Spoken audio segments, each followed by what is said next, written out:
Next up, speaking on driving change, accelerating climate tech in Southeast Asia, let's welcome Neels Steyn, founder, venture architect director of BCG Digital Ventures and co-founder of Leaders for Climate Action Southeast Asia, our moderator for this next session. And joining him on stage is Blasco, principal head of ESG Ventures, Jason Gregory, Chief Product Officer of Terrascope, and Chuan co-founder and Group Chief Executive Officer of Xnergy. Thank you. Thanks. Let's get this discussion going. Thanks so much, everybody, for joining us for the next 30 minutes or so as we chat about accelerating climate tech in Southeast Asia. My name is Neels Steyn. I'm from BCG Digital Ventures, where I'm spending most of my time these days building green ventures and green tech solutions together with our corporate partners. But I'm also a co-founder of the local chapter of Leaders for Climate Action, which is a non-profit organization focused on elevating the role of technology in addressing the climate crisis. And really using our sphere of influence, which is basically the tech and VC community, to drive action. So before I introduce our panel guests here, let me just quickly, if you allow me, set the stage in the context of our discussion. So climate tech startups around the world raised about $40 billion or so in 2021. And despite the climate sort of that set it in 2022, in the first half of this year, about $27 billion went into climate tech deals around the world. So that sets us on course to surpass last year's number despite the macroeconomic headwinds. Climate tech is also one of the top three sort of technology domains set together with fintech and AI set to really disrupt and direct investor capital flows over the next 5 to 10 years. However, we know here, these are global investment trends, but we know here in Southeast Asia, we live in a region that is particularly vulnerable to the potential impact and the devastating effects of climate change. We penned an article at the end of last year where we wrote that up to about 12% of the population in Southeast Asia is at risk of potential displacement due to rising sea levels in a greater than 2 degrees Celsius scenario. So the question is, how might we, as investors, entrepreneurs, venture builders, how might we step up and face these tremendous societal challenges and reframe them as essentially the opportunity of our generation? And by developing and building climate tech solutions and investing in climate tech, we can not only mitigate the potential impact of climate change, but we can also create incredible economic value and economic opportunity and millions of jobs in turn. So with that, I'm joined by three leaders and real change makers from distinguished regional firms. And we've invited them to come and share some of their experience and what they're working on specifically in the climate tech and broader ESG space here in Southeast Asia, and to also get their perspectives of what it is that we need to do to accelerate the change and the impact. So starting just on my left, Chuan, who's the co-founder and group CEO of Xnergy, providing clean energy solutions in the generation, efficient use, and storage space across commercial, industrial, farming applications. Jason Gregory, who's the Chief Product Officer at Terrascope, a smart carbon measurement and management platform that really helps large corporate enterprises measure the emissions in their supply chain and work at decarbonizing their supply chains. And Blasco, who's head of ESG at AC Ventures, an early stage investment fund in Indonesia, focused on investing in Indonesia's next sort of digital disruptors. So maybe as a first question to get us going and by way of introduction, maybe I can ask each of you just to share your journey in terms of how you got into climate and sort of the general sustainability space, and what it is that your firm is doing to have an impact. Start with you, Chensa, yeah? All right. So, yeah, thanks a lot for the questions. And I think it's quite great that today, I think probably this is the first time in the past 8 years in World Digital, we have a topic to talk about the climate change. Yeah. So I think it's kind of the move and also kind of the trend. So for my personal journey, basically, I founded this plus Xnergy. It's a total clean energy solution company. Yeah. So this is our 10 years anniversary. So we started Intel about 10 years back. So what we did actually is just provide clean energy solutions from energy generations, energy efficiency, and also energy storage. So I would say in the whole journey in the past 10 years, actually my personal journey is about like 15 years ago. Actually, I was really in this industry. So that time, I would say in South Asia, probably most people, they weren't really, when they talk about climate change, they always look into ROI. Yeah, if compared with today, it's very different.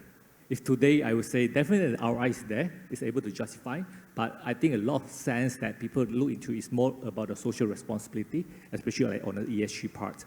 So the whole journey, I would say, is we go through 3 different paths, as I name it as a 3D. The first D is about decarbonization. Second is about decentralization. So if a whole clean energy path, right, I would say it's a little bit different from the normal technology industry. For example, like Uber, when you have this tag, it's always built on you have an existing car on the road. You have Airbnb because you have all the property around. However, in clean energy industry, on the digital side, it's very difficult. Before we remove or before we add on more physical clean energy infrastructures in the country. That's why the first 2 are, I would say, the pillars on the infrastructure side, definitely you have to build on the hardware.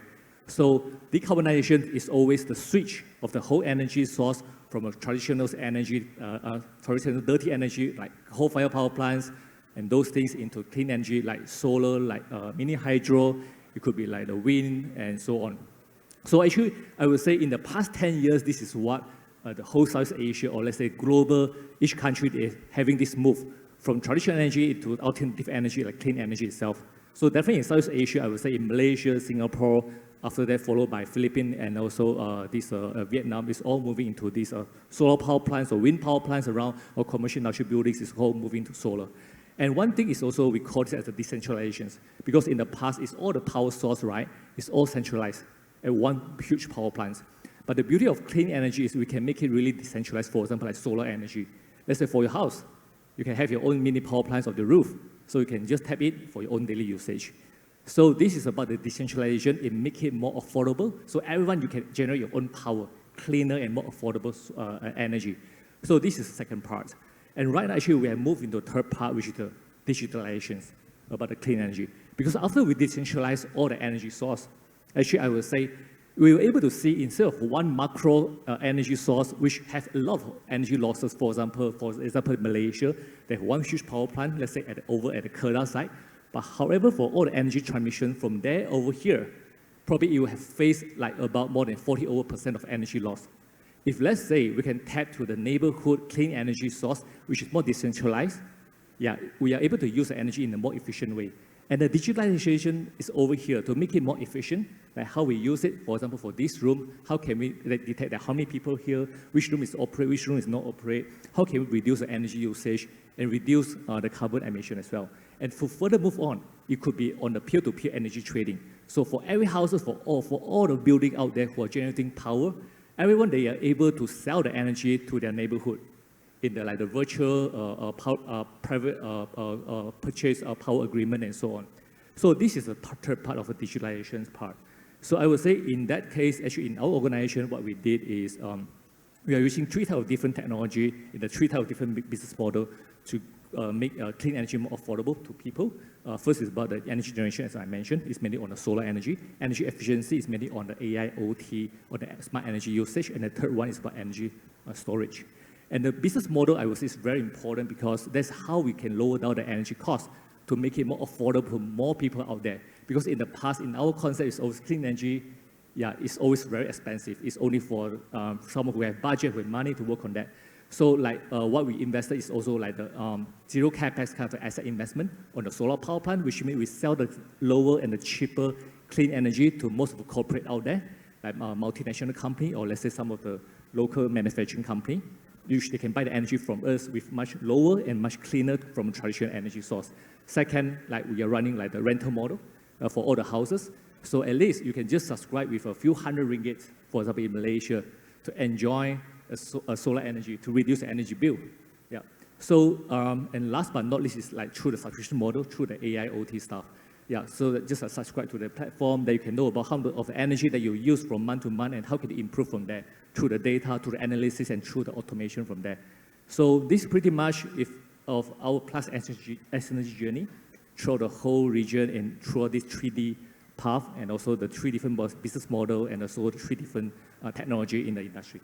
Amazing, and I love that. I mean, before we met, I didn't realize, you know, the extent of your business and that you guys have been going for 10 plus years, and it's quite amazing. Maybe, Jason, you're new to the climate tech space. Maybe you can share with us your journey into climate tech. Yeah, I guess like most people in this room, you either invest in or are digital and technologists, and you use technology to solve problems. I think we saw in the July talk before how important it is to identify a problem and solve it with technology. So my background has been in that space, typically in data products and B2B SaaS. So when the opportunity came to potentially work at Terrascope, I was very fascinated by the problems they were solving. You know, a lot of the stuff you just discussed is so true, but what would make a corporate, who are our key customers, want to even consider green energy? Why would they do that? Obviously, there's the carbon agenda and trying to get to net zero. And a lot of our customers are committing to net zero by 2050. And what does that mean? It means they're going to reduce their net carbon emissions by 2050 to prevent the Earth from getting warmer. And one of my motivations is every time you turn on the news, what do you see? Pakistan, 33% underwater through torrential floods and melting glaciers. Australia is on fire. So there's just, climate is now. And any delay in working towards fixing climate, it's ultimately going to cost the planet, but also corporates real money in the future. So for me, it was how do I bring my skills and my craft and apply it to something very noble. What's super interesting is we were born from a parent company called Olam, which is a very, very big world-leading food and agriculture company who has a tremendous carbon footprint and are highly motivated and dedicated in getting it to net zero.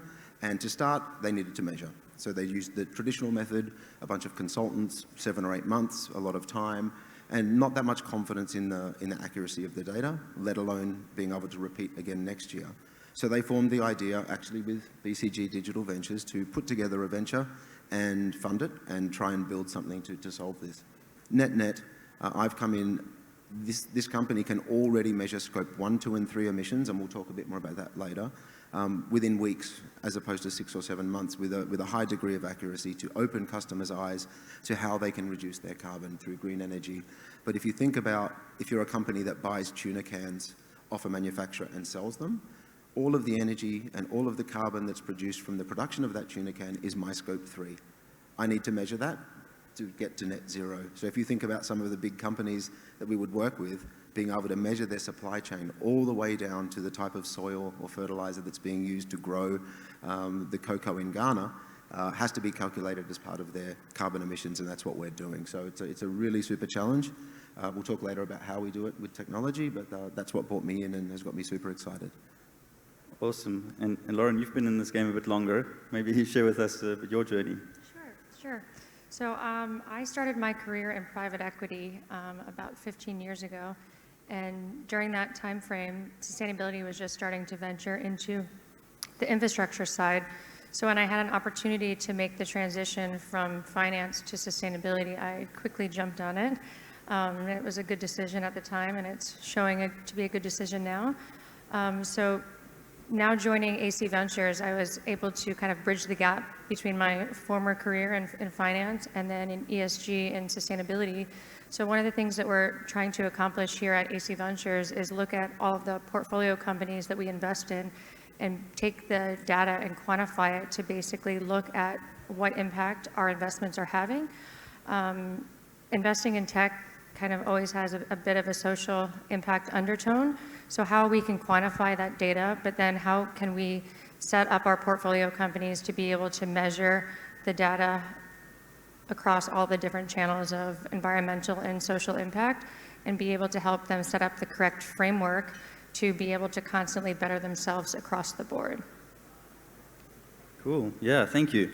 So I want to chat a bit about just some of the challenges and then opportunities. And so maybe, Jason, maybe we'll start with you, right? So at Terrascope, you are focusing on helping large corporates and enterprise decarbonize their supply chain, right? Now, that's a massive opportunity and challenge right there. So I know BCG wrote this report together with the World Economic Forum last year sometime, where they basically concluded like 50% of our global emissions come from like 8 global supply chains, something like this, right? And so I guess the question is, when you're working with corporates on such a massive challenge, like where do you start and how do you build momentum? Yeah, it's a great question, and it's such a mammoth task for these companies to even consider measuring scope 1 and 2, let alone scope 3, which is some of those things I discussed. And scope 3, just to be clear, it's all of the upstream and downstream activities that you're not in direct control of. So if you are buying cocoa from Ghana and you're shipping it somewhere and putting it together with other ingredients and then sending it off somewhere else, we have to calculate the carbon impact of all of those things. Now, a lot of those things have been measured previously with what we call emission factors. They're scientific investigations, if you like, that get published. And the challenge is to understand all of their supply chain activities, be able to map them to these emission factors and calculate the carbon footprint. What comes from there is then more discovery. Do you need more granular data from your suppliers? Do you need to do a life cycle assessment to get more accurate? So to get started, to answer the question, it's really about getting started and start measuring. Typically, a lot of our customers will come in and want to measure one business unit. Maybe it's their chocolate production factory, or maybe it's another supply chain, just to sort of prove the point, to see if they have the capability internally to collect the data and have it put into the platform. And then what we produce is what we call hotspots. All of the material areas of their supply chain that has a large carbon footprint, we can identify it and show them what it is, and work out what are the levers to abate. And just some examples. The type of fertilizer that one of your suppliers uses on their crops, the composition of ammonia and what have you in there, can actually significantly change the carbon footprint that you have to report. So they could change the composition of their fertilizers, as one example, or not till the land. All of these really specific things in each vertical can make a significant difference. They also need to consider the expected use of a product, the end of life of a product. So Philips, for example, who does sells a light bulb, if they're selling it in one country versus another, the carbon footprint is higher in one because maybe they only have 4 hours of daylight a day and they expect more energy to be consumed. And maybe in that country, the energy supply may be 100% coal in one and 50% renewable in another. And that all has to get calculated. So it's very daunting for these companies, but we make it very simple. We say, give us all the data, put it on platform, and we apply machine learning, which we'll talk about later, to sort of unravel the data, apply it to the right parts of their organization and produce those footprints. So it's sort of about building a coalition of the willing within those businesses. They're often on the beginning of the journey themselves, and it's just getting started. It's always about getting started. It won't be perfect. We'll improve the data quality in their side. They'll influence their suppliers, and we'll find better matches for the data to get great outcomes. So most customers that come on with a trial end up very surprised at some of the insights. They did not expect to see their carbon impact so high in particular areas. And in fact, our Olam, our founding company, when they applied Terrascope, the calculation was actually higher than what they'd previously calculated, which they took and published. They said, look, it is what it is. And now we're going to work towards net zero. So having good measurement is the foundation to understand what you need to do to get to net zero in the future.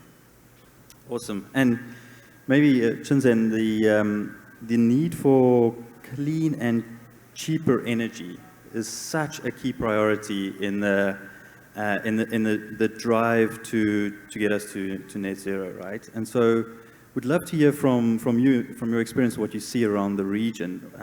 What are some of the interesting opportunities to replace sort of high carbon emitting energy sources with clean and abundant supply?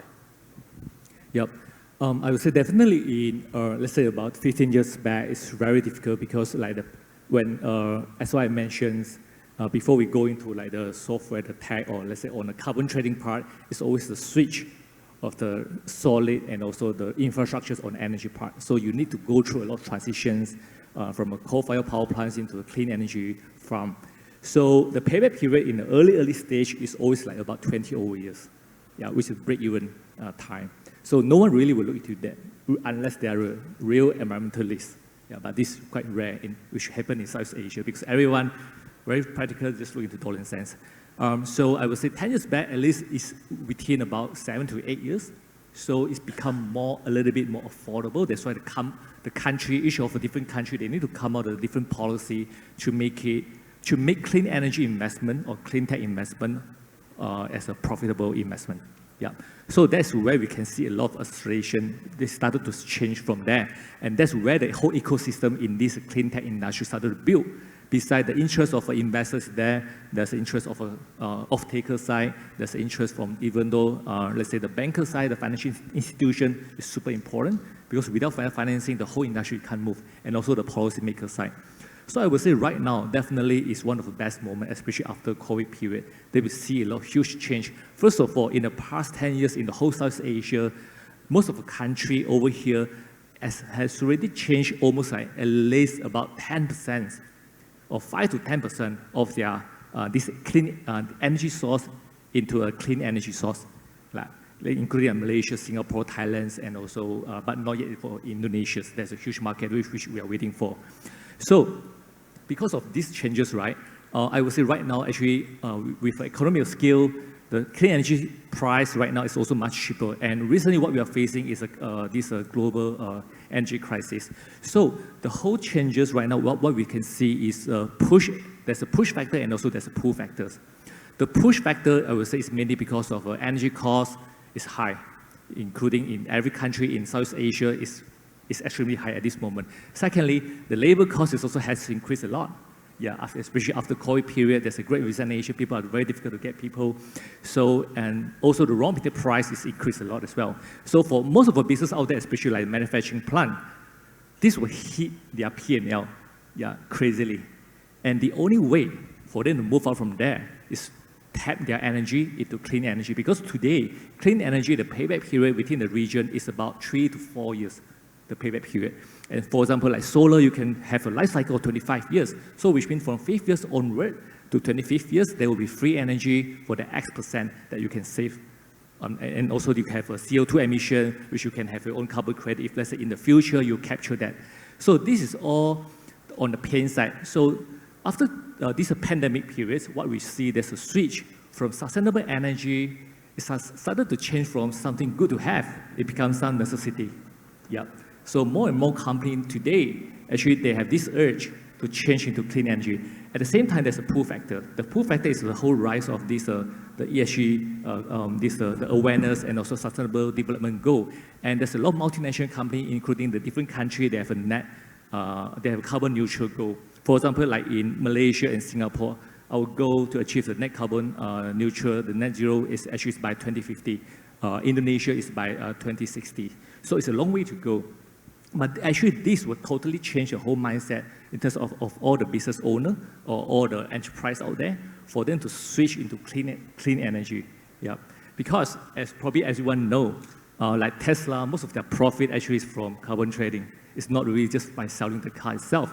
So this is a great interest and also a huge interest for a lot of businesses to driving their strategy into this. And this also will become the consumer option for them to choose a product. If let's say they have this carbon neutral policy, or let's say they are all sustainable policies and also the process. So I would say the whole change right now is moving towards these pull factors, which it will totally change the whole landscape probably in the next 3 to 5 years. Got it. Awesome. And Lauren, I know you've been compiling a report on the ESG impact of the whole AC Ventures portfolio. And we're looking forward to that coming out soon. But can you share with us what's the investor's perspective on this? So both from funds deploying capital then into startups and what the considerations or thinking is, but I'm sure this conversation is also coming up at the LP level. Yeah, so I've had the opportunity now to have worked with a few funds that are looking to deploy capital in the region, and people are coming away from exclusion lists and kind of creating their own ESG or impact parameters, not only for risk mitigation, but also to create thresholds for impact. So that's something that we are developing for AC Ventures now, which will be included in the impact report. From an LP's perspective, it's the same thing. So I think more and more LPs are going to start putting parameters on their funding. Again, not just from an exclusion standpoint and a risk mitigation, but also creating real impact parameters and having measurements in place for the funds to have to adhere to. Got it. Awesome. And maybe if you can just share with us a bit of a sneak peek into the report. So what are some of the challenges or opportunities that some of the AC Venture portfolio companies face in driving positive impact? I think the biggest challenge so far is that with any startup, their primary focus is growth. So starting to have the conversations around ESG and having them understand the value that it adds to include it early on in their strategy is only valuable long term. But I think one of the biggest factors that we've noticed as we're doing the impact report is data collection, is having the portfolio companies understand what data they need to collect and how do they quantify that data, using good measurement systems to quantify data across all the different points. Yeah, got it. I'd like to maybe switch a bit the conversation to sort of innovation and interesting technologies. And Jason, you were starting to touch on sort of the approach that Terrascope is taking to this. So maybe you can share with us a bit about the innovation behind that and the tech that sits behind your solution. Sure. So I think what is the technical challenge to overcome here is it's really a data problem. So fundamentally, Terrascope is a data management platform and insights platform. If you take carbon out, that's what it is. And as I mentioned, our customers are going to be collecting data from all sorts of disparate sources, from supply chains. They may have a can of tuna and a rough recipe of what's in there. They may have very specifics. They may or may not know particular sources of commodities and all of this type of thing. So we end up with tens of thousands of rows of data that needs processing. So it needs to be brought on platform, cleansed, labeled, and understood. And then you have the other side of the coin, which is matching it to the appropriate emission factors. Now, the tricky bit beyond just that is that there is different boundaries. So some of the data that you have coming in may cover from something being grown to leaving the farm gate, where something else may be from grown all the way to end of life. So you need to understand the data and label the data, and then do the same on the emission factor side, and then somehow bring it together. So what would typically happen in an offline sense, it would be a lot of Excel and a lot of consultants, and they would painstakingly try and understand these things and build something. We've taken a different approach. Our approach to our customers is just put the data on platform and our system will ingest it and understand it using machine learning and then applying it to the emission factors as well. So that's a very deep learning, machine learning algorithm that continually gets improved. And what we spit out is not just here's an activity and here's the emission factor. We also give context because when assurance comes in, which will happen, that the numbers need to be assured, it needs to have context. So we say, here's a piece of data that's cradle to grave, here's an EF that's cradle to grave, here's the carbon impact of that, but here are 3 or 4 emission factors you could also potentially apply, because it's never going to be perfect, and their range of carbon, and make a decision, a human decision. So there's very much human in the loop, either from Terrascope or from the customer. So ultimately you build this picture. Then it's about recommending next best action. Is it that your data is not granular enough? And we know because you're telling us it's cocoa from Ghana. Our data tells us that there are sub-areas of Ghana where it may be much higher or lower.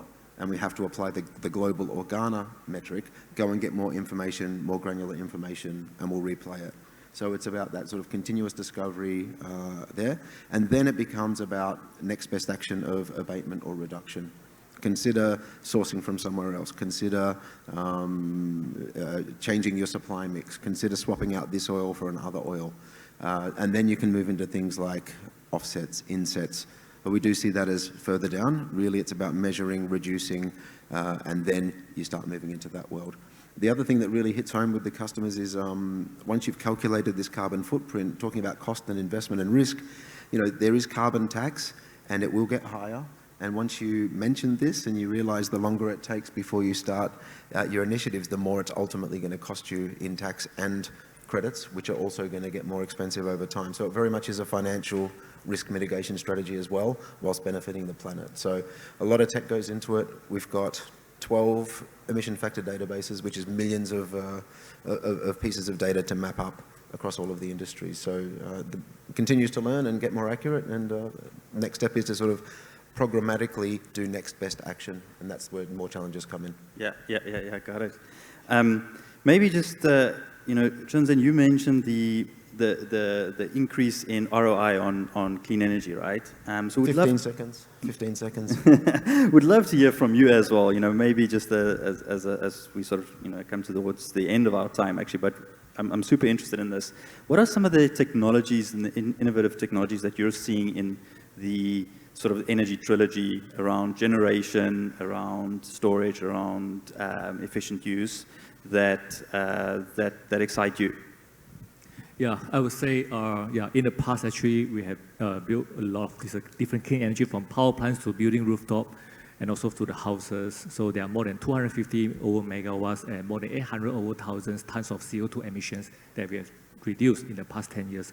So there's one goal that we want to create, and also to more relevant to everyone here in the room, is just imagine in the early morning when you wake up from your bed, the whole energy that you use is all generated with solar power, with really affordable, that you just pay like monthly, your bill to the national grid. It's not that expensive. They can enjoy clean energy source from there. And then the whole way of how you use the energy experience is through the AI, the IoT technology there, for you to consume, to lower down your energy emissions, your energy consumption from there. And by raining time, and also that at night time, you can just use all the energy that has been stored in the battery storage at your home as well. And one more thing is, if let's say you guys, any one of you guys here are driving EV car, anyone of you? All right, yeah, there are some EV driver here. All right, a couple of you. So probably for the EV driver, you guys definitely will have this experience there. After you have used EV car, you no longer need to pay your bill at the petroleum station, right? Probably do you found out actually your expenses on your so-called expenses on the bills that drop a lot? How many percent? More than 50%, same. Actually, I just have my own EV in 3 months ago, which dropped a lot. At the same time, right now, actually, I just moved to my new house, and I would like to install solar, because after we have solar there, it can totally lower down the energy bill, and it can up to like about 90% for your own electricity bill at home. So just try to imagine, once you have all this technology as an ecosystem at your house, whatever happened in the energy markets, the price up and down is no longer your business. Whatever happened on the petroleum rate in the market, that you have to follow the rate on the stock market, or let's say on the petroleum market, actually those prices are no longer relevant to you, because probably let's say from 6 years onward, and 90% of those energy that from your car driving, from your daily use, for all the energy that you use at your house, is all free. So this is the abundant and also the clean energy kind of a goal that we are creating right now. And this is not just a dream. This is something that already happened in this country and also in most of the countries in Southeast Asia. Yeah, awesome. I mean, we unfortunately coming towards the end of the time here. So, but I'm super excited and super passionate about all of the various technologies that we're seeing and the innovation that's happening, and especially in this part of the world where we have tremendous, societal changes that we might face with the sort of devastating potential impact of the climate crisis. So I think we've got to wrap it there, unfortunately, but really please, if there's anybody who would love to connect with us afterwards, the three of us will be outside, we'll be here, want to take this conversation forward, please do reach out. If there's anything that you want to discuss, ideas to share, we're super passionate. I'm super passionate about this topic as well. So thank you for listening, and thank you for having us. Thank you. Thank you so much. Such an impactful session. We should all do our part. Honestly, even the smallest part for the planet will go a long, long way. Thank you all for that.